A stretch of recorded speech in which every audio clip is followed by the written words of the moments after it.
Divine light, divine light, divine light आने से तुम्हारा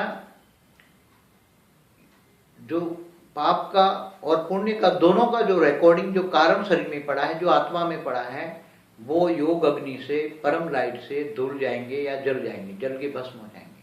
तब आत्मा की कर्मातीत अवस्था आएगी। और जब आत्मा की कर्मातीत अवस्था आएगी, कर्म से दूर हो गया।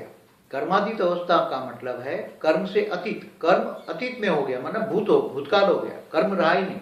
तब वो आत्मा इतनी हल्की हो जाती है, आत्मा के अंदर मन भी निसंकल्प हो जाता है।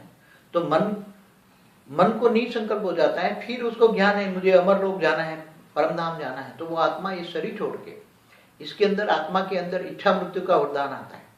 आपने बोला था ना कि बुद्धि खाली हो जाएगी। हाँ, तो बुद्धि खाली हो जाएगी, मन खाली हो जाएगा। हाँ, मन खाली हो जाएगा, मन खाली हो गया, मन विकल्प विनाश हो गए। मन में तो, आत्मा के अंदर मन है, मन के अंदर बुद्धि है, बुद्धि के अंदर संस्कार है। तो संस्कार जल के भस्म हो गए, विकल्प जलना माना संस्कार खत्म हो गए। संस्कार खत्म हो गए तो बुद्धि रहेगी नहीं।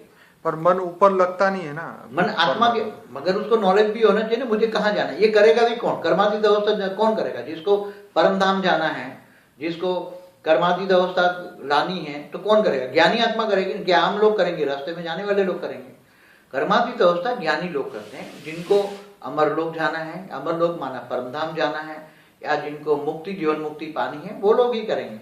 तो आत्मा, मन हल्का हो गया, मन हल्का हो गया तो आत्मा के अंदर कोई नेगेटिविटी रही नहीं। कर्म बंधन माना नेगेटिविटी, नेगेटिविटी रही नहीं, तो आत्मा हल्की हो गई। आत्मा हल्की हो गई तो निसंकल्प हो गए, निसंकल्प हो गए तो आकाश तत्व बढ़ा, आकाश तत्व बढ़ा तो ऊपर जाने की शक्ति बढ़ी, तो आत्मा अपनी इच्छा वृत्ति का वरदान लेगी। तो संकल्प करेगी मुझे शरीर छोड़ना है, तो शरीर छोड़ देगी, और तुरंत अब उसकी आत्मा निकल के धीरे धीरे अमर लोक माना परमधाम चली जाएगी, मुक्ति, जीवन मुक्ति में चली जाएगी।